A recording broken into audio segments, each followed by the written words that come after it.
Okay, good morning, and thanks for the introductions. My name is Ee Chien. I'm an associate professor in National University of Singapore. Okay.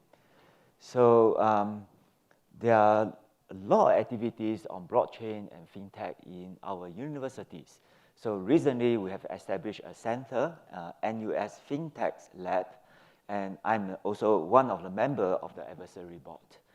You can get more information about this lab from this webpage. Okay. So we all know about blockchains. Okay. In these talks, I want to say, introduce something that's different. A rather old technology called Trusted Execution Environment, TEE. Okay. So this has been around for many years, but it resurfaced recently due to a lot of recent development in the need of privacy computations and also new development in the technology. So potentially, it could be destructive. So we know that blockchain is immutable, ledger, transparent, and then you also have smart contracts to enforce automatic contract enforcement. So trusted computing, or TEE, it provides a trusted execution and privacy preserving and many others security primitives. So now the question is how do we combine them to provide new services? Okay. So what is TEE? Okay.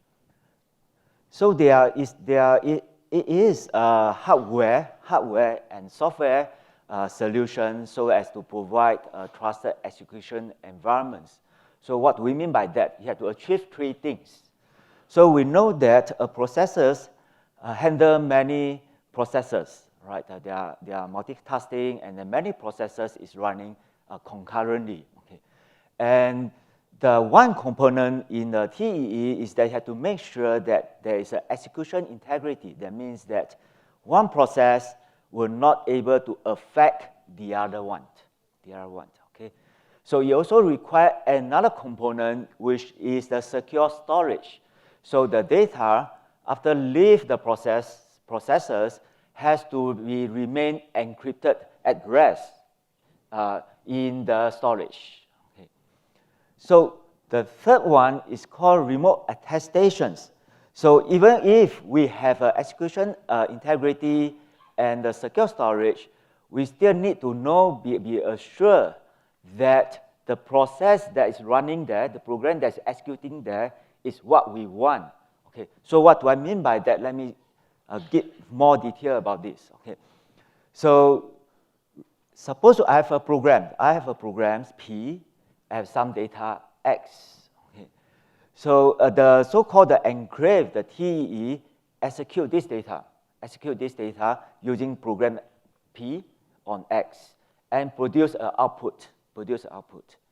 And by the use of the public key technology, cryptography, okay, the enclave can use the private key to produce a proof.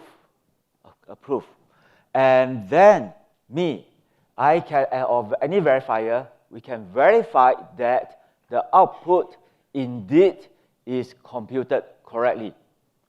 Okay, so we have a piece of proof, okay, for an external verifier to verify that yes, indeed, the output is computed correctly using the program P and on the input X. Okay, so this is also known as remote attestations. So now we have these three components, okay? The execution integrity, so the processors cannot interfere with each other, and we have this secure memory and remote attestation. Now, even for the owner, suppose an owner of the device is unable to peep into the enclave or to modify the machine state. Okay, so even the owner, the OS, is unable to compromise the enclave or TEE. Okay. So you may think this is a wonderful thing, but I'm very sure that everyone already have this technology in your pocket.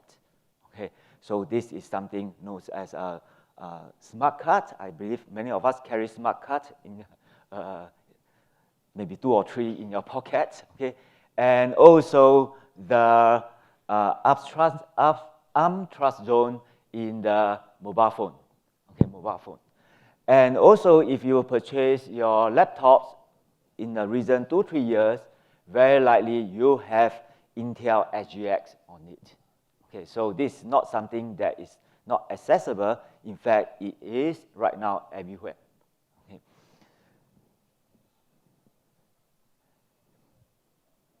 So now what can we do about it? Okay. Previously, the requirement when it was first introduced, okay, the need is on digital wallet, digital right protections, in the sense that the DVD player will not play unless you pay, okay? Or certain software will not run unless you have the right to run that software, okay? But as time goes on, we found that actually he can do something else. What is that? That is privacy-preserving computations.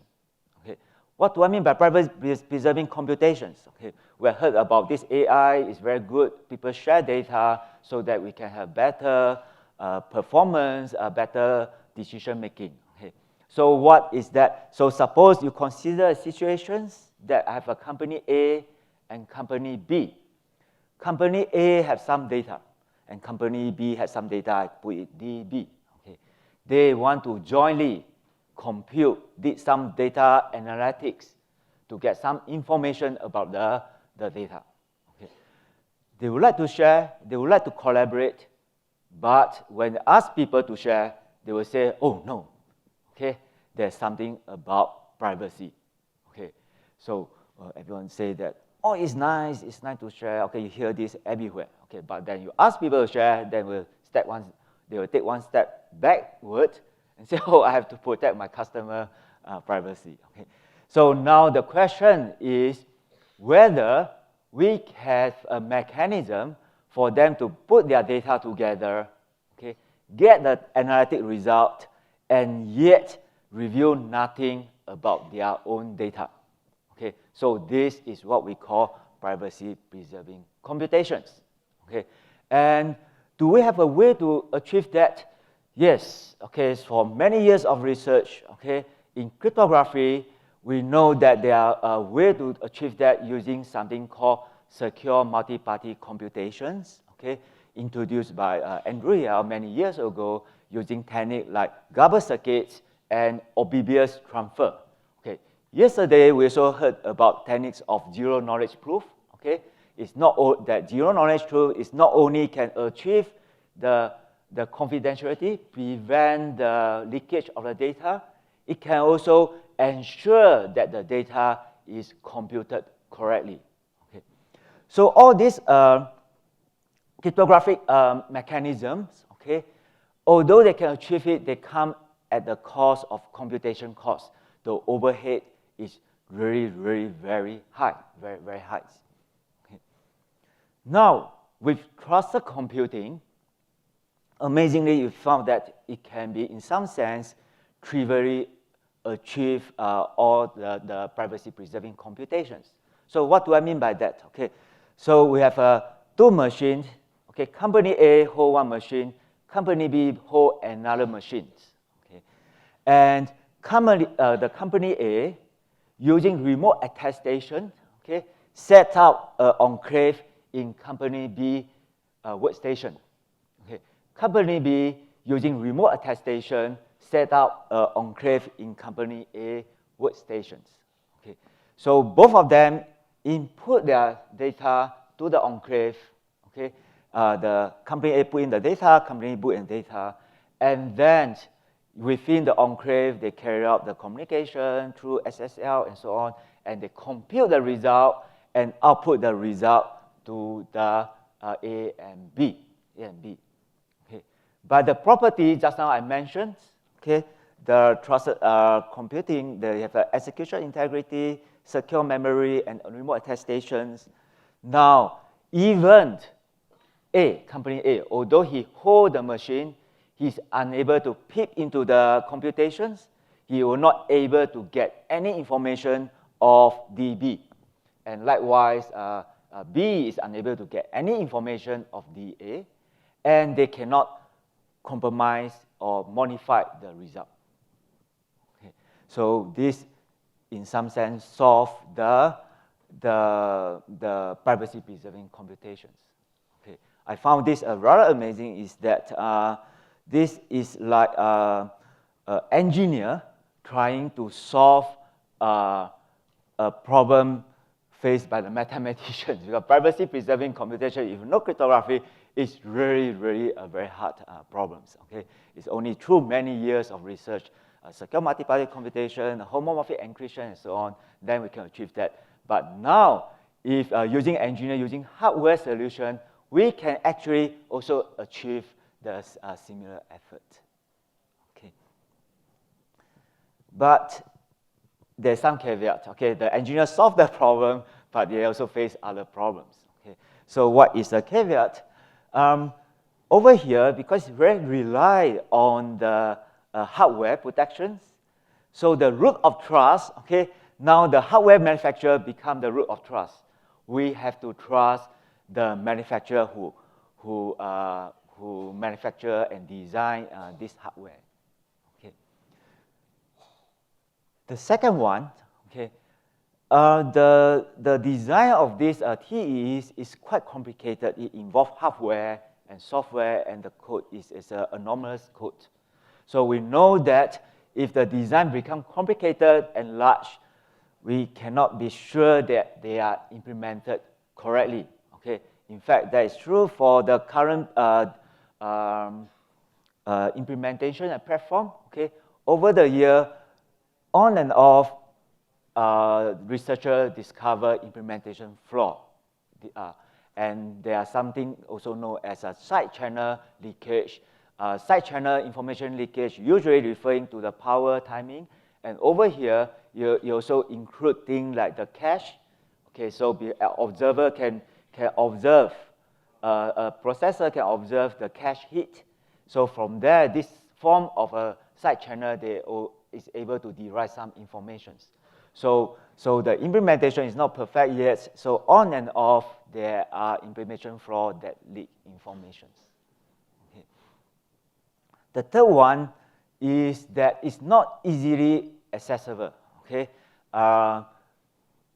Before. Okay. So the for example, trust zone is only accessible by the vendor. Okay. As a developer, we are not able to access the trust zone. Only Samsung, Huawei, or Xiaomi, or Apple, they are able to access the trust zone. Okay. So the existing platform, as we know, there's a smart card and the upfront trust zone, and Intel SGX is actually, in some sense, is a game changer. In the sense that I've mentioned that it used to be not easily accessible until Intel come in. Okay, Intel in the very recently they proposed something called security guarded extension, Intel SGX. They also come up with an SDK for application developer to access the enclave. So the application, so now normal user can provision the enclave and set up the enclave and carry out the computations. Okay. So if you'd like to know more about it, there's a very nice tutorial. You can follow this link. Okay. So now let's back to blockchain. Okay, blockchains. Okay. We all know that blockchains provide accountability, provide immutability of transactions, but it does not directly provide data confidentiality. In fact, data confidentiality and transparency is a conflicting requirement, right? Blockchain, we make things transparent, everyone can look at it so that it becomes accountable, but then you will review the transactions. Okay? So it does not directly provide data confidentialities. Okay, it also doesn't provide computation integrity. There's no mechanism to verify that the computation is correct. Okay, so now we ask the questions. Okay, what if we put TEE and blockchain together? Okay, when put together, there are two ways that the TEE can help. One is to improve the throughput or performance of the blockchain platform. For example, improving the consensus protocol and so on. Okay. Today, in this talk, I will focus on the other aspects. Okay, we are not going to improve the performance of blockchain. We treat it as a black box. We ask the questions, what new applications or solutions can we provide? Okay. So, actually, I'm saying the same thing here. Okay. So now, okay, we have the remote attestations. So imagine that we have a smart contract. Okay, we have a user, and some user have the enclave. Okay. So because of the remote attestation, then the enclave can produce a piece of information called a proof that we can put it back to the smart contract for the smart contract to verify the computation is correctly done. Okay, that means that now we can have the off-chain computations. Okay, we can put heavy computation off the chain. After being computed, after the computation being done, we push it back to the smart contract for smart contract to verify that yes, indeed, the computation is correct, and then you can follow up with the contractual enforcement, right? So if the condition is met, then the smart contract can carry out the subsequent actions. Okay. And also, it can be privacy preserving. So the data that could be encrypted, okay, and then decrypted in the enclave, and after the result is computed, encrypt the output, and then output which is encrypted, and then these two in turn can be also pushed to the smart contract for subsequent operations. Okay, and then the rest of the world is unable because they can't peep into the enclave. They are unable to see the data, and now we can have a privacy preserving. Okay, right. Okay. So let me give examples. Okay, this is just one example. I believe that you can later on come up with many different examples. Okay. So in this example, I choose a marketplace for computations.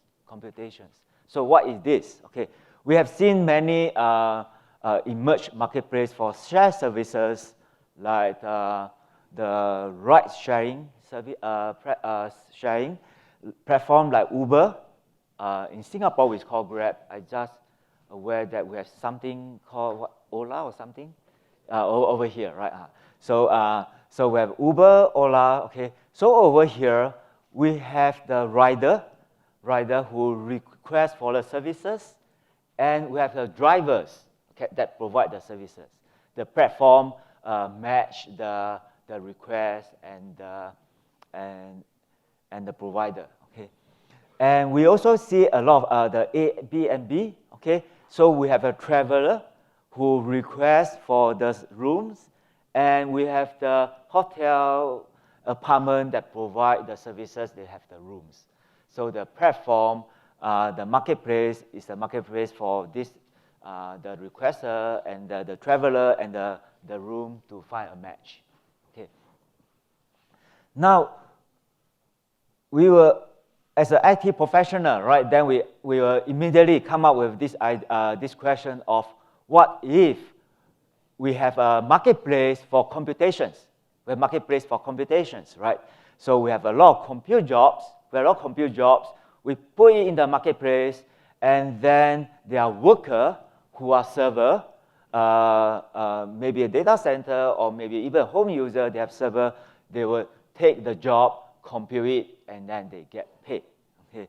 So now, could we have such a marketplace for compute jobs and the workers? Okay. So traditionally or currently, this is known as outsourced computations. Okay, is we go to the cloud service provider, we give them the jobs. Okay, so this is more like one-to-one rather than it's more in this case it's more like it's a marketplace that put in over there, and then any worker can just pick up the jobs. Okay. But there are a lot of issues to handle this. Okay, so in this case, you can see that the job requester just push their job into the marketplace. Okay, and then the worker will pull it, complete it, put it back, and get some reward. Okay, so we like to achieve a marketplace like this. Okay, but there are a lot of issues we have to handle. Okay, first is about the input confidentiality. Okay, so I'm going to put my job, okay, to the marketplace. For example, I have a set of training data, financial data, or whatever, and my customer usage. I want to do some machine learning on it. I push it to the marketplace so that the worker can get the data, the job, right? But then the whole world will see the data. Okay. So even there you use some mechanism to encrypt it and only reveal to the worker who take the job, and then you decrypt at the worker side. But now the worker will see the data. Okay. This is different from the current method where we engage a cloud service provider to do the job. When we engage a cloud service provider, typically we'll know who is the provider, and then there's a legal agreement and so on to make sure that the data is not leaked. But in this marketplace, we may not even know who is the worker that pick up the jobs. Okay, so in this case, it's very essential that the input confidentiality will be protected. Okay. And also, how do we make sure that the data is computed correctly? In the example I used just now, machine learning, so the training data could be huge, and the worker may just train on, for example, 10% of the data instead of all the data. Right? And of course, then it would be nice if we have an automated enforcement of the contractual agreement. Okay, if a worker completed the job, he is expected to get paid. Okay, expected to get paid.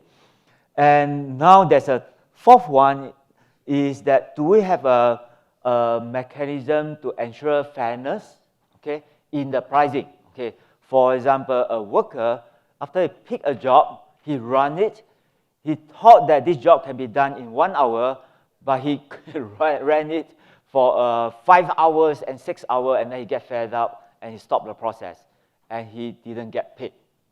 Okay, so now we need a fair mechanism to make sure that the worker will get paid in some way according to the amount of effort that he has put in. Okay. There is also another subtle issue, is that after the computation is done, okay, so if it's because the data is stored off the chain, okay, so the question is, should the worker get paid before he release the key, or he release the key before he get paid? Okay, so we also need a fair way to ensure that. Okay. For this, I mean, at this point, okay, you probably know that the answer to this is to use process computing. Okay, TEE. Okay, so the input confidentiality, as I mentioned just now, we can be assured using the isolations and secure memory. Okay, because of the isolation and secure memory, so then the computation is done within the enclave. So even the worker owns the machine, the OS, the worker and the OS is still unable to peek into it and get the the data. Okay, so then how do we verify the output integrity? So there's something just I mentioned about remote attestation. So due to these remote attestations, then the job requester will be assured that the job is correctly done. Okay. Then how do we have the automated enforcement of contractual agreements? Okay, so we are all very familiar about this. This is achieved using smart contracts. So a smart contract, we wrote in the smart contract to verify the signature signed by the enclave and so on, and then we can ensure the automated payment and then enforcement of the contractual agreement. The fourth thing, just now I mentioned that we need to have a fair pricing and a mechanism so that fair pricing can be achieved so that you will get paid, the worker will get paid according to the amount of effort he has put in. For this, we introduce something called trusted metering. So we have we measure the amount of resources being used, and then this is being signed by the enclave, so it's trusted. Okay, so with this, then after the computation is done, you were able to output a measurement of the resources used. Okay, so in cases just now I mentioned that the worker expected to complete the job in 1 hour, but the job actually required 5 hours and so on. The worker keep compute it until he fed out and want to stop it. Okay, so now he can use this metering, trusted metering, to go to the smart contract according to how the contract is written, to able to get what he's supposed to get. Okay, so that is really depend on how the smart contract is written. Okay. So this so I just give a simple examples where show that if without a trusted TEE, there's something like this computation marketplace is very difficult to achieve. Okay, so with TEE, then potentially now we is able to make to realize this secure marketplace. So then of course I throw the question back to you. Okay, so can you maybe you are able to come up with other application that is very useful using TEE and smart contract. Okay, and with this I end my presentation. I welcome any question from you. Yes. So this like the selection of leader in the blockchain. Okay, the one who get the mic were able to ask the questions. Yeah. Okay, come on. Yes. Yes.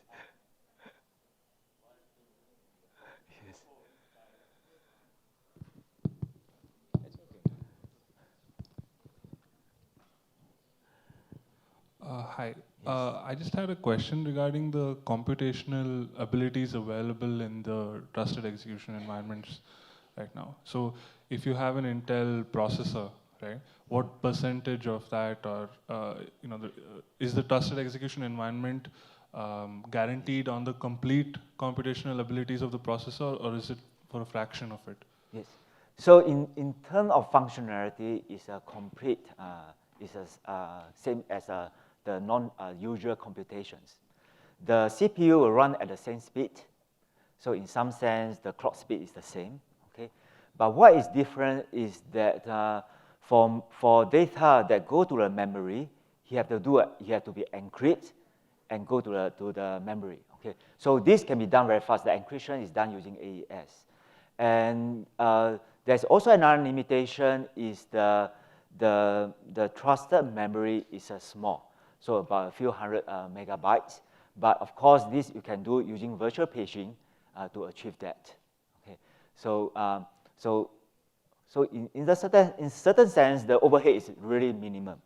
Okay, what we cannot achieve or what we haven't seen right now is GPU. Okay, GPU doesn't have a trusted environment yet. But potentially, because of this application, I believe that those people, they were able to sense this, and maybe very soon we will see a trusted GPU. Yes. Yeah. Professor, thank you for a very interesting presentation. I just wanted to understand, is there a fundamental difference, or do you consider ZKP and TE execution to be substitutes? Because if you are able to verify what that program output was using a public key verifier, using only ZKP, does it matter whether that was executed in a TE environment or it's irrelevant? Using what? JPE? So zero knowledge proofs. Zero knowledge, okay. Yeah. So as I said, okay, if we trust the hardware, trust the public key, the attestation, it indeed can achieve what the zero knowledge can achieve, and very efficiently, okay, with very low overhead. But there are some caveats. You have to trust the hardware, okay. And then also, there's also another question, is whether the TEE, the trusted hardware, can achieve more than what the software or cryptography can achieve. Okay, so there's another question, right? Okay, so we know that he can do that. Can the TEE achieve much more? Indeed, there's something more that he can achieve.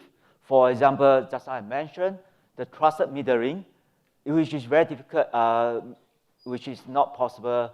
I think probably it's not possible to achieve using the zero knowledge proof. And also, there's something known as fairness. So, for example, if you're aware of a zero knowledge proof or secure multi-party computations, eventually there will be Alice sent to Bob, Bob sent to Alice, Alice sent to Bob, Bob sent to Alice, and so on. At some point in time, one of them will get the result. When the person gets the result, he said that, okay, I get my result. I don't want to play anymore. So this will leave the other guy hang in the middle, did not get the result. Okay, so this is a fundamental. So using zero knowledge proof or using the cryptography method, you're not able to solve this, but using TEE, you can solve this. Yeah. Good morning, sir. Yeah. So what happens if a worker will shut down while computing? Sorry? Okay. So what happens if a worker will shut down while doing work? Can you repeat the question again? Yeah. Like we have a workers. Yes. So if any worker will shut down while doing working. Yes. So the threat model is this. I did not go through the threat model very careful detail. Is that we assume the owner of the machine. Okay, owner is that I own this. The worker is that he worked in the lock room. You can imagine that he worked in the lock room, and I own the house. I'm the OS. I feed whatever thing to him.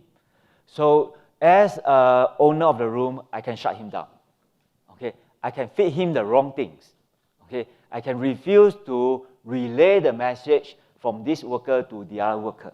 Okay, if we are familiar with the secure communication cryptography, we know that this fitting in wrong information, we can handle this using like a MAC or signature to handle that. Okay, but we still cannot prevent the house owner from shutting it down, or even provision many of them, and observe their behavior. Okay, so if you are interested in this, there are a lot of literature. You just, okay, right now everything we just ask Google, right? Okay, look at so there are a lot of studies on how do you, how much leakage is on this.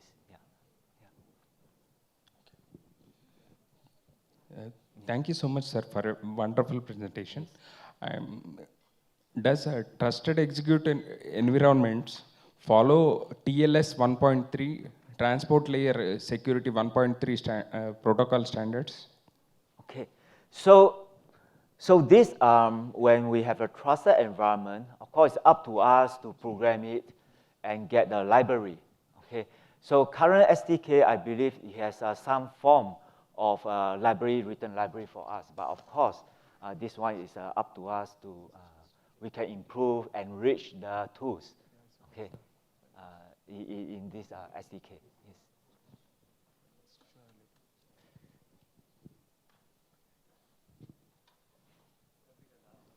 last question, okay.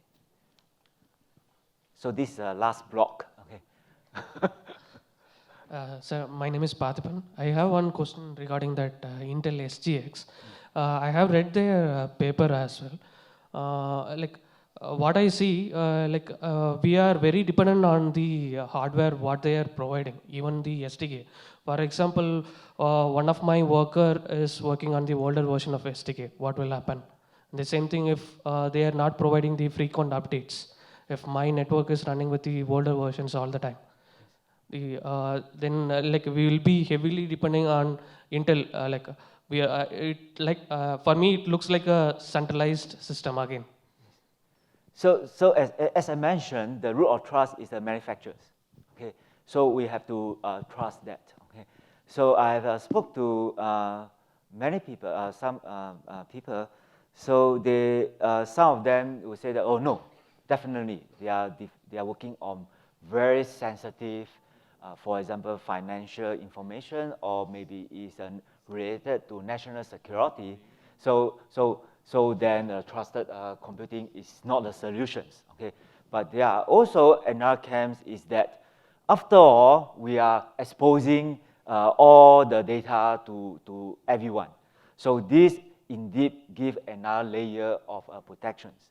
So this of course then is really up to the decisions, okay, what the threat model, whether they want to accept the risk that the manufacturer may not able to do a good job. Yes. Do we have one more question? Maybe you have one last question. What extra? Yeah.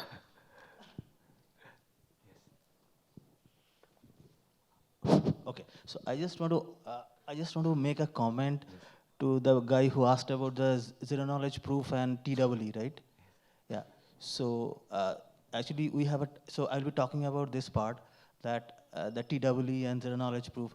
So it is still not clear that how much cryptography TEE is able to replace, but it is very clear that some of the cryptography it is able to replace. So for example, there are a lot of papers being published these days that without zero knowledge, which is very inefficient, you can probably outsource some of the stuff to TEE. So in security in 245, I have a talk, so we'll talk a little bit about that. So, but Professor Chien has a very great talk. So I just want to ask you, which is part of my research as well. So blockchain is also a trusted computing platform. Yes. And TEE is also a trusted computing platform in a very different ways, right? So now these two computing platforms are how much I will do in TEE and how much I will do in blockchain. You have a thought about that? Because, for example, I mean, if I just try to ask a very bad question and I say that, why not run the smart contract right in TEE? Or outsource everything. Let's just get rid of blockchain, because both are doing the same thing, right? So there are different things. Smart contract is more on enforcement of the contractual agreement. Okay, so there are effort of running smart contract or even the consensus protocol in the. Okay, maybe I show it this way. If you're talking about running the smart contract or the blockchain in this TEE, you can imagine there are 10,000 of them running. Okay, each of them is secure. But then, as a public or adversary can observe the communications. Okay, the communication actually leak. Okay, so running a distributed computation in a TEE where each one individual isolated doesn't imply the whole thing. You get the trust for the whole thing. So, in fact, that is one of my research focus or research vision is that how do I achieve, okay, a trusted cloud using small little trusted TEE. Okay, so that is the maybe I answer this question. Yeah. Okay. Yeah. Yeah. Thanks. Thank you for the time.